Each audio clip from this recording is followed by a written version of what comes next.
Hello guys, good afternoon. Ayan si Bunny magluluto na naman at ang ating recipe for today is satay chicken skewers. So ayan, gagawa tayo ng skewers chicken skewers. So ayan ang ating mga gagamitin na pampalasa sa ating lulutuin ngayon. Of course with rice yan.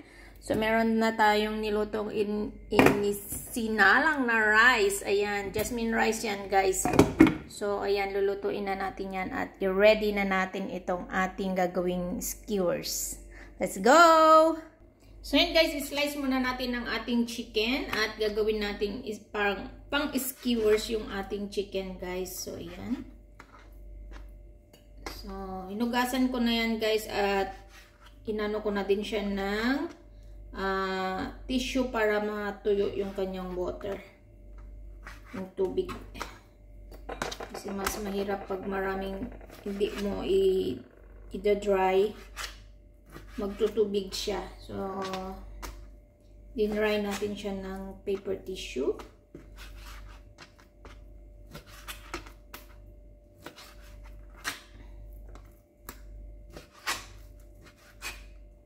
Pwede lang ito gawin guys.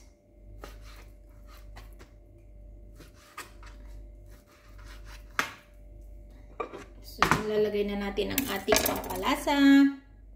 So, yan guys, lalagyan na natin ng ating pampalasa. Maglalagay lang tayo ng oil. Ayan, konting oil lang. Tapos, yung ating turmeric. Ayan, maglalagay tayo ng turmeric. Maglalagay din tayo ng salt. And curry powder. So, yan. Lagay natin yung curry powder natin. So, i-mix lang natin yan guys para mag-well combine yung ating mga nilagay na pampalasa. So, yan. Then, ima-marinate natin ng ilang minuto. So, yan guys. Ilalagay na natin siya sa ating stick. Itutusukin na natin sa ating stick guys. Gaganyanin natin siya para maging skewers kunwari. So, yan. Let's do it. Hirap talaga maging cook. Diba? Oh. Pero okay lang. At least pag nagiging ano ka dito sa bahay ng amo mo, marami ka talagang matututunan na recipe na lulutuin. Kasi araw-araw ka ba naman magluto? From Monday to Thursday, minsan may Friday pa. Pero kadalasan hindi ako nagluluto pag Friday kasi nag-order sila ng pagkain sa labas. So yan. Ginagawa ko kuminsan. Pinagluluto ko lang yung dalawang bata ng fried rice with some eggs. Ganun lang ang pagkain ng dalawa kong alaga pag Friday. O, diba? Makakapag ano tayo ng skewers mamaya. Chicken satay skewers. So, ilang beses na rin ako nagluto nito guys. Meron din akong video sa YouTube nito kasi dati nag-YouTube din ako. Tapos lahat yung mga niluluto ko is doon ko ina-upload. So, meron tayong YouTube channel dyan guys. So, yan. Malapit na tayong matapos mag-prepare ng ating chicken satay. So, yan. Kumukulo na rin yung ating kanin. O, diba? Napakabilis.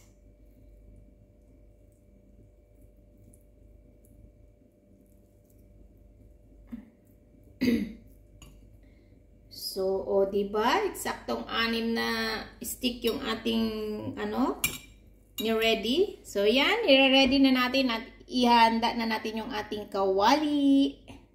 So, yan guys. I-ready na natin yung ating sauce muna. Lulutuin muna natin yung ating sauce.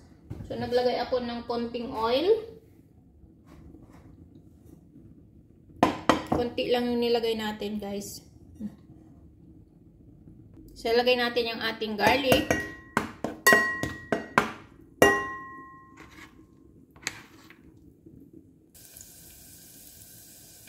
Sunod natin ang ating onion.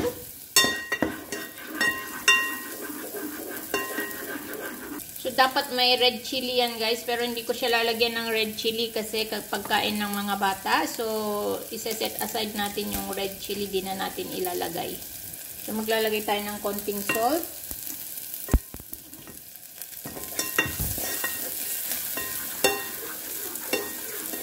Tignan natin ng apoy.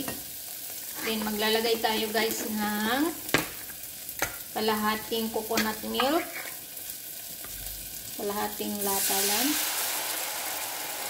Kasi 200 yata ito, kaya kalahati lang ilagay ko. So, maglalagay tayo ng peanut butter. Ayan, guys. Kailangan natin ng spoon. So, ayan. Peanut butter.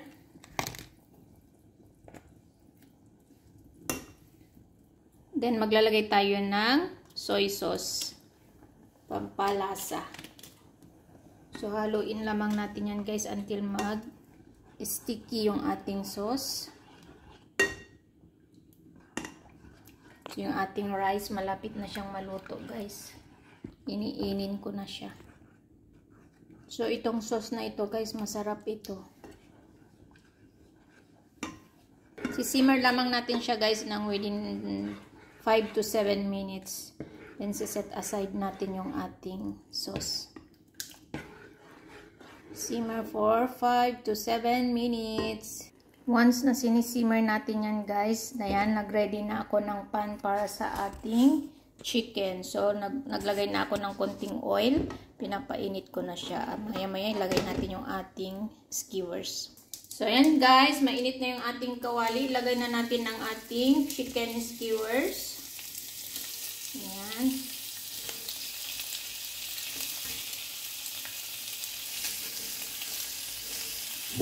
And guys, fry lang natin yan, guys, in around 7 minutes. And binaliktad ko na, guys, yung ating chicken.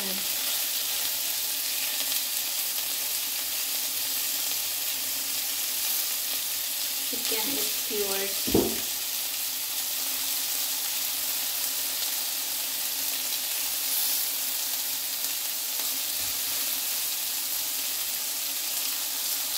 Luto na rin yung ating sauce. Ayan, guys, luto na siya. Pinatay ko na yung kanyang, inoff ko na yung kanyang apoy.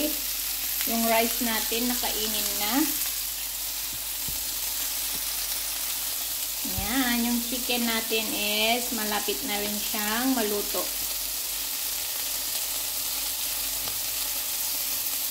Baliktad natin ulit para pantay ang pagkakaluto. Yan, malapit nang maluto, guys. So, yan, guys, okay na yung ating chicken. Yan, guys, ilalagay ko na yung kalahating sauce dito sa ating chicken. Wow! Yan. Then, simmer natin for 2 minutes. Then, that's it. Ready na ang ating pa-dinner sa ating mga alaga. Yan, let's turn it off. Ayan. Okay. Ready. Ready na ang ating pa-dinner. So, yan, guys. Thank you for watching. Thank you. God bless.